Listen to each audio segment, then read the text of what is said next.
Okay, welcome back everyone to the End of Empire, the Global South and the Global Stage, 1914 to the present, as we compare freedom struggles. Okay, freedom movements varied in length of time to achieve independence, the use of violence, and ideological affiliation. Let's start with the case of India and ending British rule. Before 1900, few people of the Indian subcontinent thought of themselves as quote-unquote Indians. Their cultural identity was primarily local, and diversity was enormous. So thus is the question, what is Indian? So prior to the 20th century, South Asia's diversity made it impossible to define who an Indian was. A few identified themselves as Indian, but rather by region, caste, religion, and so that's where the locality comes in. British rule promoted a growing sense of Indian identity. Unlike earlier foreign rulers, the British didn't assimilate, and Indians shared more similarities to each other than to their British rulers. And British communications and administrative networks, schools, and the use of English really bound India together. Now, in 1885, we see the establishment of the Indian National Congress, or the INC. This nationalist organization claimed to represent all Indians, almost exclusively an association of English-educated, high-caste Hindus. And initially it worked for more inclusion within the British system, but later it called for independence. And at first it was a very elite organization. It made moderate demands, asking for a greater role in the life of British India. The British mocked them and rejected their claim to speak for all Indians. The INC only began to gain a wide following after World War I. So the First World War changed the situation in India. Britain failed to live up to its promises for reform, and there was a series of violent acts of repression. And added to this were the economic deprivations of the war and the deadly influenza epidemic. So the role of Mohandas Gandhi is very important. He had studied law in England, but wasn't a very successful lawyer. In 1893, he found a job in South Africa, also a British colony, and developed the political philosophy of Satyagraha, or truth force. Into this situation came a British educated lawyer who used a calm and modest charisma to build a popular movement of Hindus and Muslims against British rule.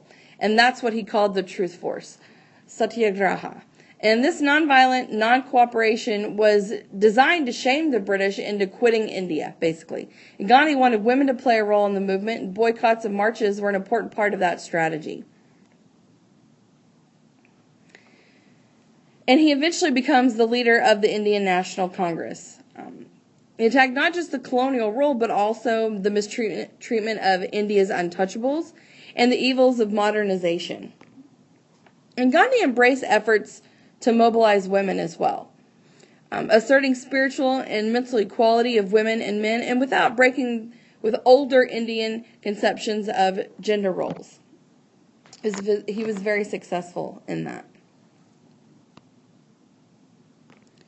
However, not everyone agreed with Gandhi. Jawaharlal Nehru, commonly referred to as Nehru, embraced science, technology, and industry as the future for India. And others rejected the idea of nonviolence. They wanted to fight back, especially this was important in that growing Muslim-Hindu divide that had existed for hundreds of years. And by 1906, the creation of the All India Muslim League continues or furthers that divide between Muslims and Hindus. And some Hindu politicians define the nationalist struggle in religious terms. Muhammad al-Jinnah, head of the Muslim League, argued that the regions of India with a Muslim majority should be a separate state. Thus, the development of Pakistan, and which is in the east and western parts of India. And Pakistan is what's known as the land of the pure. So with Muhammad al-Jinnah in Pakistan as the head of the Muslim League, he wanted the creation of a separate Muslim majority and a completely separate nation to protect Muslims and their rights.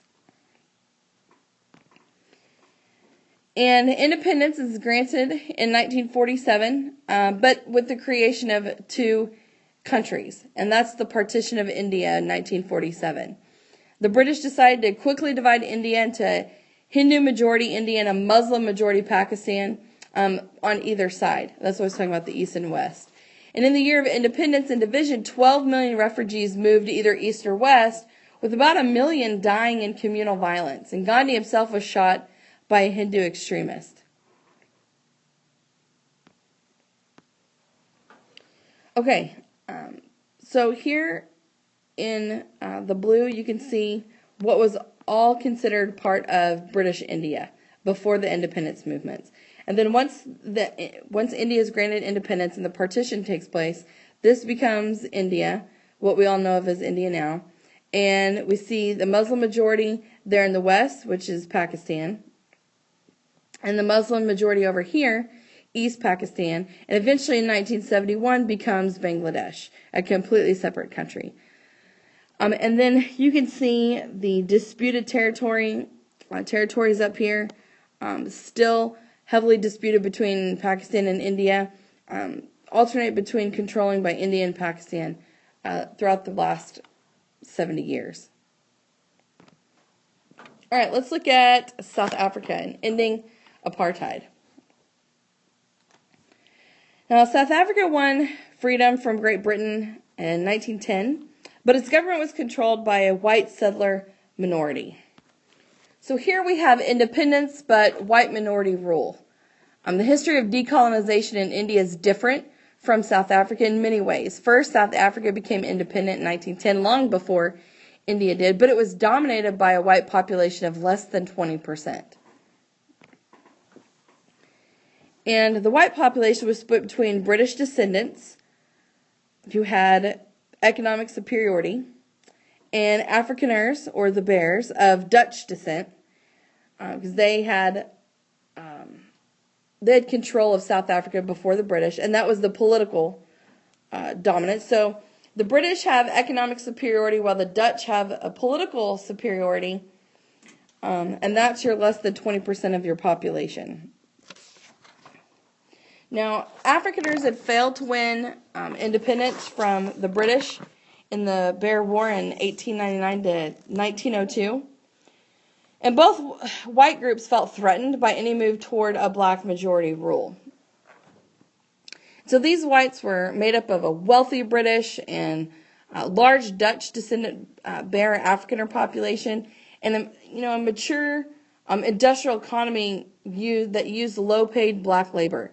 So unlike India, South Africa developed a modern industrial economy, but it was heavily reliant on low-paid African labor. Now, in the early 1900s, South Africa had a mature industrial economy. By the 1960s, they had a major foreign investments and loans, and black South Africans were extremely dependent on the white-controlled economy.